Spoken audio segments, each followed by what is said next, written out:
नमस्कार। आज का मुद्दा में आप सभी का स्वागत है। मैं हूं आदित्य नामदेव।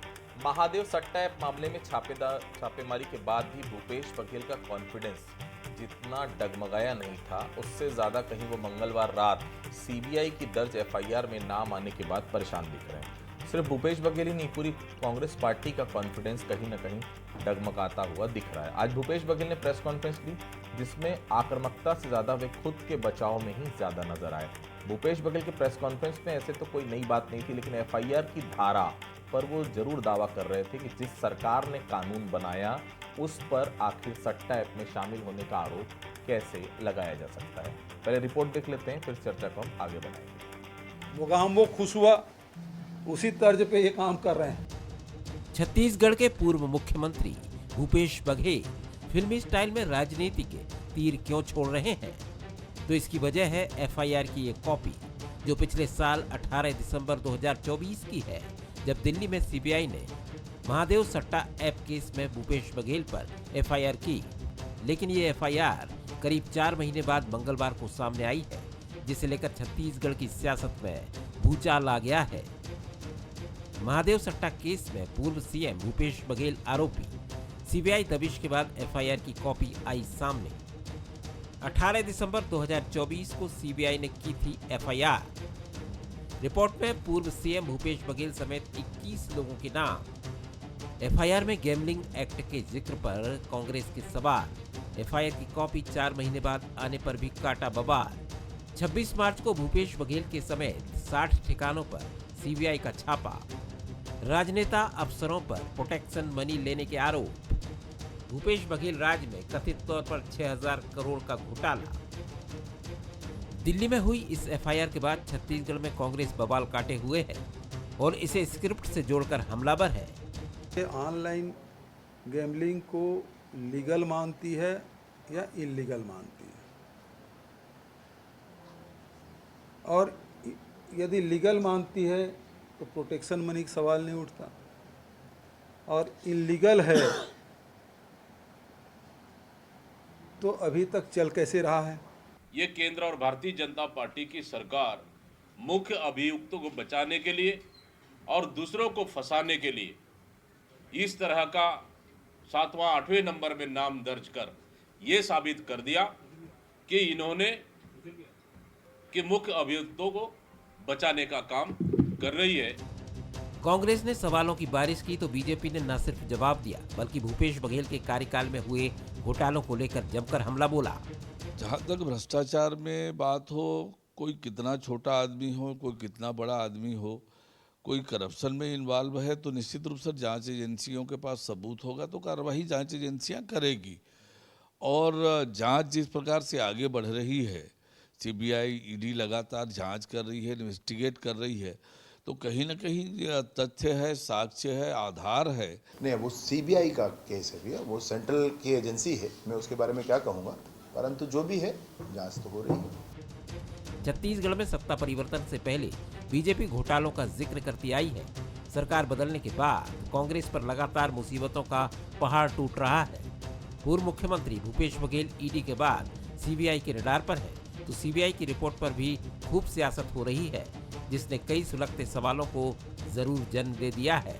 ब्यूरो रिपोर्ट के साथ शेखर देवांगन, बंसल न्यूज, रायपुर।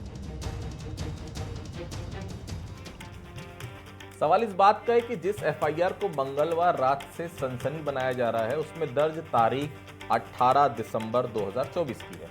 तो क्या ये एफआईआर 4 महीने पहले लिखी जा चुकी थी, या फिर आरोपियों को इसकी जानकारी नहीं थी? इस दौरान भूपेश बघेल का एक सवाल भी जायज जरूर नजर आता है कि क्या किसी के आरोप भर लगा देने से कोई आरोपी बन जाता है।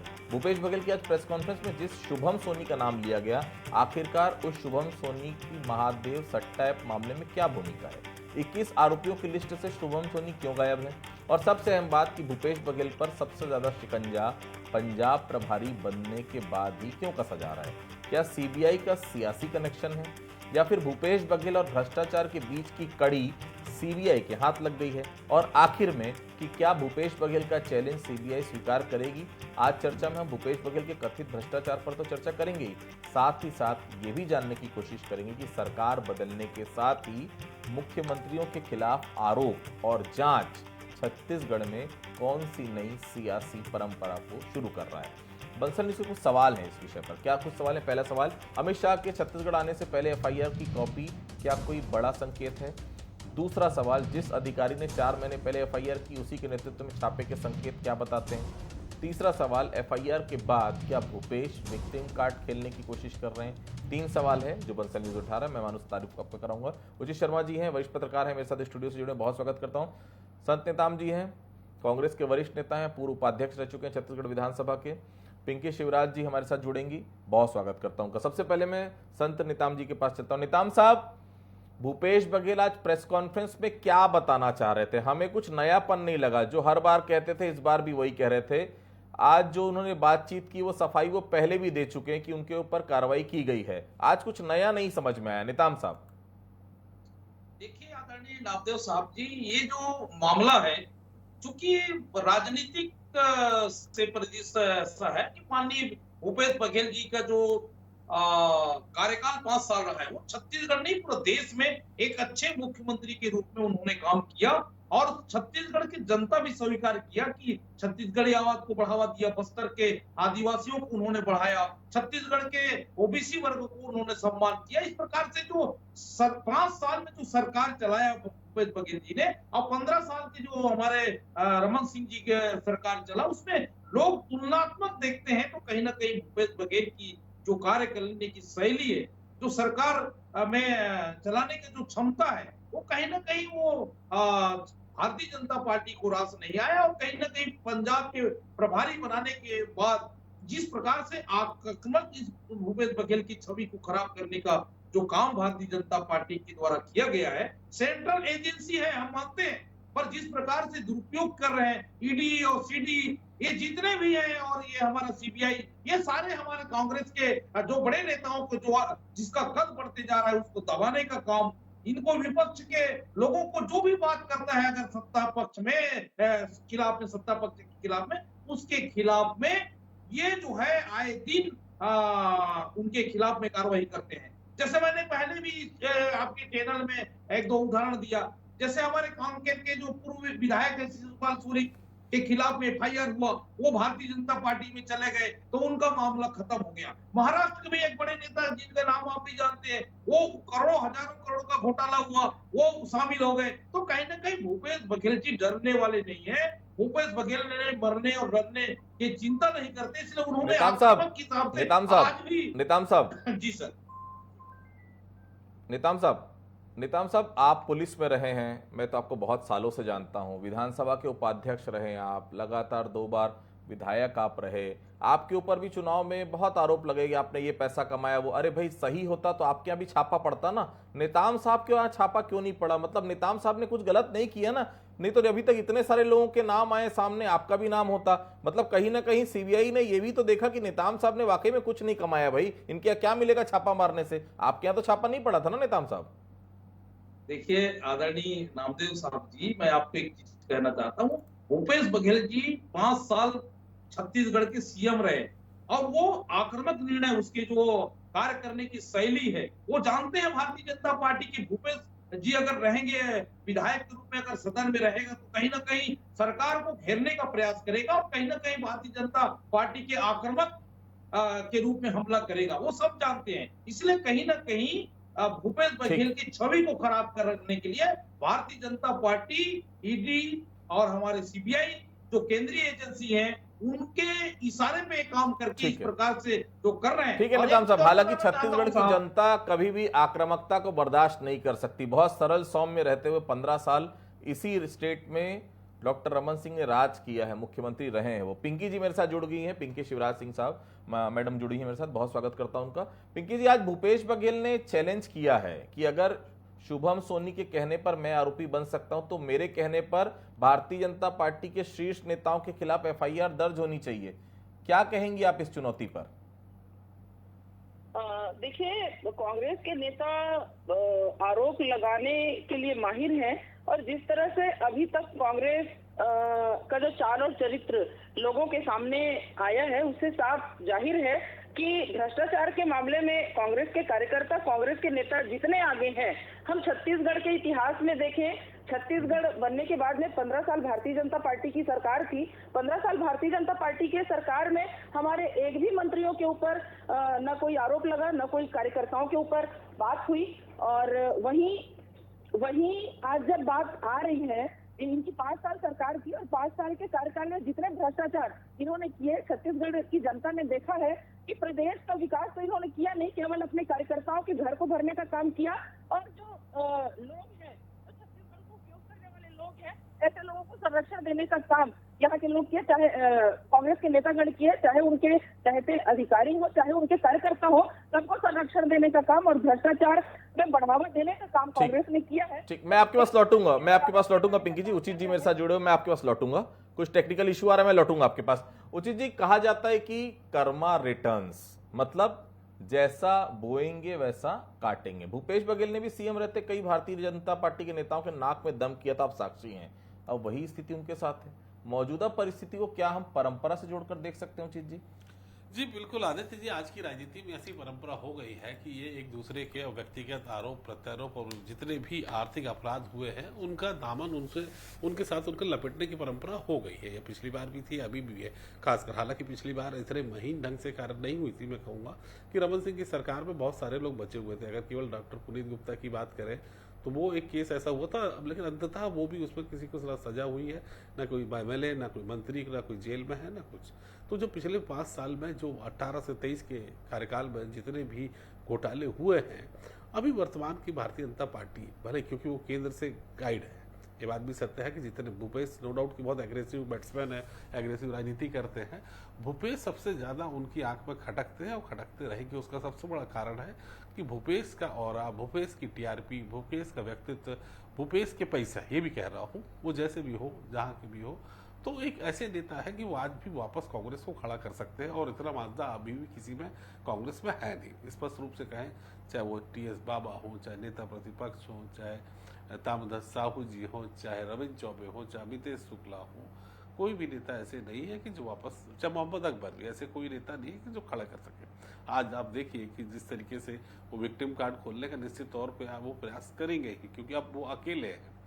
अब इनके साथ कोई भी नहीं है, कोई भी इनका बड़ा। आपने देखा कभी कि भूपेश बघेल के साथ कोई भी बड़ा नेता या कोई भी मंत्री उनके साथ खड़ा हो?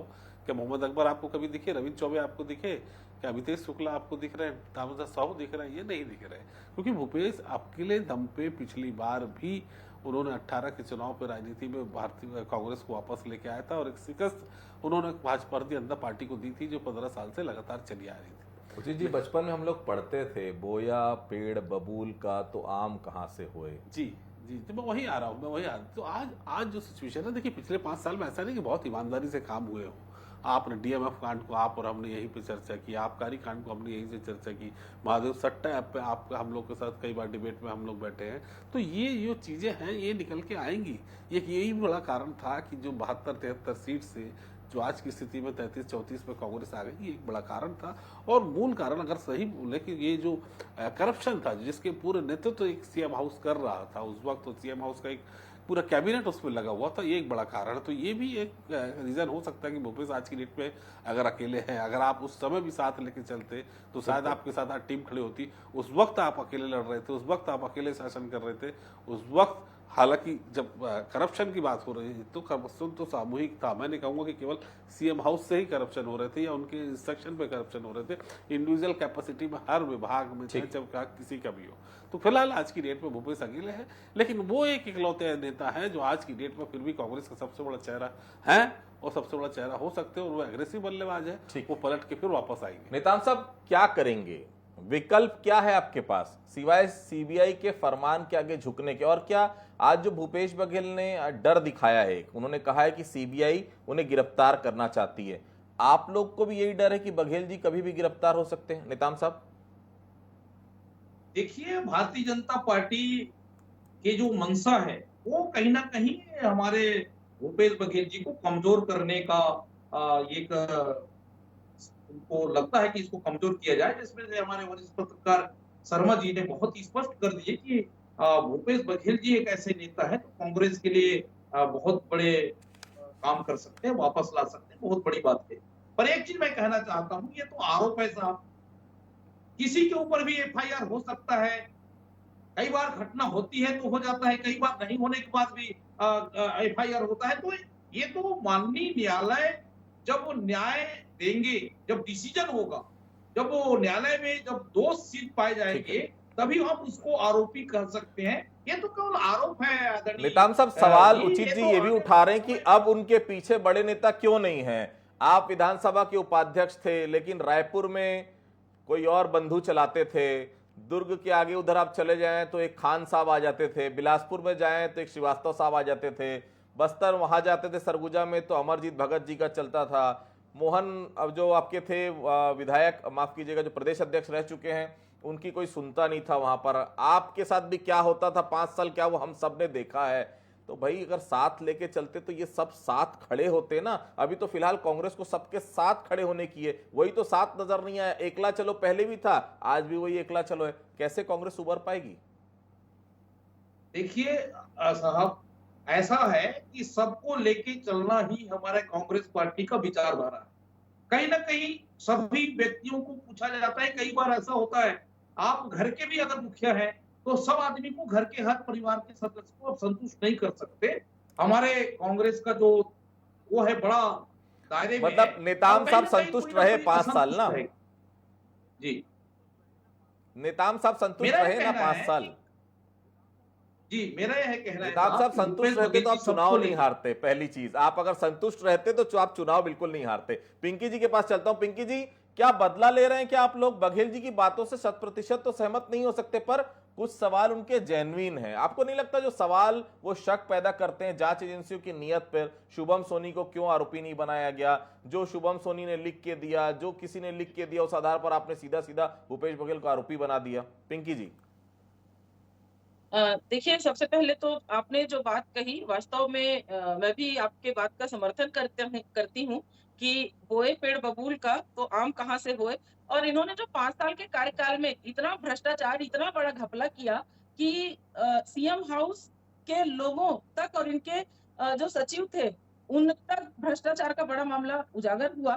तो कहीं न कहीं ये वही बात है कि जब उनके निज सचिव ही भ्रष्टाचार के बड़े मामले में आज जेल के अंदर हैं, तो माननीय भूपेश बघेल जी का संरक्षण कहाँ तक का रहा होगा, इससे और अधिक मैं नहीं कह सकती। और जिस प्रकार से आदरणीय संतराम जी अपने नेता का बीच बचाव कर रहे हैं, जाहिर-सी बात है कहीं न कहीं पार्टी से बंधे हुए हैं वो, और इसलिए पार्टी के दबाव में ही वो मैं ऐसा तो कर रहे कह हैं। रहा हूं मुझे भाई, वो लगता है कि चुनाव नहीं हारते। मुझे लगता अगर है साथ कि मिल दिल जाता में सरकार कि का वो तो खुद नेताम पास साहब वो इस खुद बार भी 5 विधायक साल होते। तक कहीं ना कहीं बेचारे टीस तो होगी मन में, आखिर बोल नहीं पा रहे हैं, अलग बात है। जी, वही वही टीस मैं तो कह है रही हूँ, नेताम 5 साहब के साल मन में, खुद बोल नहीं विधायक पा थे, रहे हैं, अलग बात विधानसभा है। के उपाध्यक्ष थे और कितने पावर में थे उस बात को ये भी जानते हैं। इनके प्रदेश अध्यक्ष की स्थिति क्या थी, टीएस बाबा की स्थिति क्या थी, जिनके घोषणा पत्र को मान करके प्रदेश की जनता ने वोट दिया और सरकार में कांग्रेस को लेकर के आया। ऐसे टीएस को भी नजरअंदाज किया गया जब सरकार में ये थे, तो 18 लाख आवास वो चलिए, परेशान आपकी होकर बात से के कम और मुस्कुराते हुए तो दिख नाराज रहे नेताम होकर साहब। के बहुत देर से वो गंभीर मुद्रा में थे, नाराजगी व्यक्त करते हुए कम से कम उन्होंने मुस्कुराते हुए अपने दिख रहे पद अब से नेताम इस्तीफा साहब। दिया था। तो कहीं ना कहीं कांग्रेस के अंदर जो नाराजगी थी वो लोगों ने देखा है और आज भी वही स्थिति थी है। ठीक है, ठीक है। उचित जी, भूपेश बघेल का भविष्य क्या देख रहे हैं आप, राजनीति या जेल? उचित जी। देखिए, राजनीति जेल दोनों एक दूसरे से जुड़े ही हुए हैं। भूपेश बघेल के लिए तो खासकर जब से वो पंजाब के प्रभारी बने हैं तब से इंटेंसिटी थोड़ी सी केंद्र की उनपे ज्यादा हो गई है। नो डाउट की कांग्रेस है वहाँ अपना भविष्य देख रही है। पंजाब में कांग्रेस का भविष्य काफी उज्जवल है और भूपेश बघेल जैसे नेता रहे जो एक मुख्यमंत्री का जिनका अनुभव भी हो, तो वो वहाँ पे कुछ काया पलट कर भी सकते हैं। ये वहीं पे भारतीय जनता पार्टी जो है बहुत हालांकि नगण्य की स्थिति में है, वहाँ वो भी अपना भविष्य देख रही है। तो ये लड़ाई पूरी की पूरी पंजाब की है। और छत्तीसगढ़ में जहाँ तक बात करें तो छत्तीसगढ़ में वो वापस उसी केस को ला के पूरे सैबोटाइज करना चाहती, वापस उन्हें बदनाम करना चाहती। वो पूरे 5 साल बताना चाहती कि भूपेश बघेल ने क्या किया। तो भूपेश को एक अदृश्य डंडा उनके ऊपर दिखा के वो काम कराना चाहती है केंद्र में नोट। और वहीं कांग्रेस इनको केंद्र में ले आके एक बड़ी जिम्मेदारी के साथ जैसे नवाजा है वहाँ उनका उपयोग करना चाह रही है। और यहाँ की पूरी छत्तीसगढ़ की पार्टी की सत्ता जो है वो टीएस बाबा को या अन्य किसी को देने की जुगत में है कांग्रेस पार्टी। लेकिन भूपेश बघेल का जो भविष्य है वो अभी छत्तीसगढ़ में कम, वो केंद्र में ज़्यादा है। लेकिन छत्तीसगढ़ में उनकी एक महती भूमिका हो सकती है अगर वापस चुनाव के पहले उन्हें लाके उन्हें जिम्मेदारी दी सकती है, जो बड़ा कठिन टास्क है। क्योंकि एक तरफ पूरी एक सवाल था मेरे मन, उचित जी, आप बहुत वरिष्ठ हैं, आपसे जानना चाहूंगा आपको डीके शिव कुमार का किस्सा याद होगा, कर्नाटक वाला। एफआईआर थी, तमाम मामले थे, सीएम वो नहीं बन पाए। क्या, क्योंकि इसके पहले जो मामला था अभी तक भूपेश बघेल के ऊपर, वो था सीडी कांड वाला, वो मामला कहीं ना कहीं पॉलिटिक मामला था, लेकिन ये भ्रष्टाचार का मामला है। क्या सीबीआई की एफआईआर के बाद आज नहीं तो कल अगर सरकार कांग्रेस की आती है तो ये बड़ा उनके लिए ड्रॉबैक नहीं होगा एफआईआर होना? ये भी पेज जो है आज की डेट में सीबीआई और करप्शन के जितने इशू है, ये भी तो पॉलिटिकली मोटिवेटेड है आदित्य जी। आप ऐसा नहीं कह सकते कि ये पॉलिटिकली मोटिवेटेड नहीं है, वो पॉलिटिकली मोटिवेटेड था। तो अगर इनको जेल भी होती है तो नो डाउट कि वो विक्टिम कार्ड खेलेंगे, गिरफ्तारी होती है तो विक्टिम कार्ड खेलेंगे, और एक अलग उसका इम्पैक्ट जो है भारतीय जनता पार्टी को फायदा कम और कांग्रेस का इसको नुकसान, भारतीय जनता पार्टी को नुकसान कम और कांग्रेस को उसको फायदा ज्यादा जरूर होगा। ये आप देखिए निताम साहब, जिस एफआईआर का जिक्र हो रहा है वो तो सीबीआई की वेबसाइट पर 18 दिसंबर 2024 को दर्ज हुई थी। निताम साहब, बघेल जी को मालूम नहीं था क्या? 18 दिसंबर की एफआईआर 1 अप्रैल को सार्वजनिक हो रही है, 1 अप्रैल 2025 को। आपका क्या कहना है कि इस एफआईआर को छिपा कर रखा गया था क्या, निताम साहब?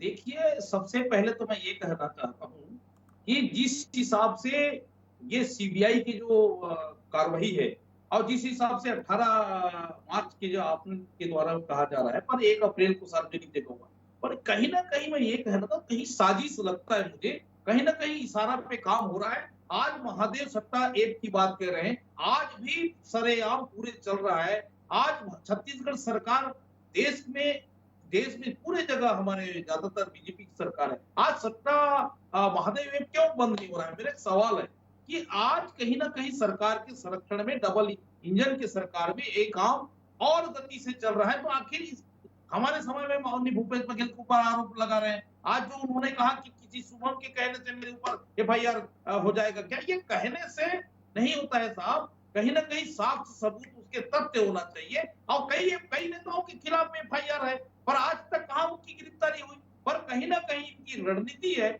भूपेश बघेल जी की जो कद है उसको कम करना, उनकी छवि को खराब करना, उनको डराना, ताकि आने वाला समय छत्तीसगढ़ में वो अच्छे आक्रामक रूप से काम न कर सके। और ये जो मामले मुकदमे में उलझे रहे, भारतीय जनता पार्टी की ये मंशा है। और कहीं ना कहीं सेंट्रल के जो बड़े नेता का भी इशारा है कि कहीं ना कहीं भूपेश बघेल को आप रोको, तभी कहीं छत्तीसगढ़ में आप फिर पुनः सरकार बना सकते हैं। ये कहीं ना कहीं साजिश है आदरणीय नामदेव साहब। और मुझे लगता है आने वाला समय में जब माननीय न्यायालय ने भूपेश बघेल जी को एक मामला में बरी किया है, मतलब कुल मिला के उसके ऊपर जो एफआईआर उसको शून्य किया गया है, आने वाला समय में आप ये देख लीजिए, कानून हमेशा सच के खिलाफ, कहते नहीं है कि सत्य परेशान हो सकता है लेकिन पराजित नहीं हो सकता।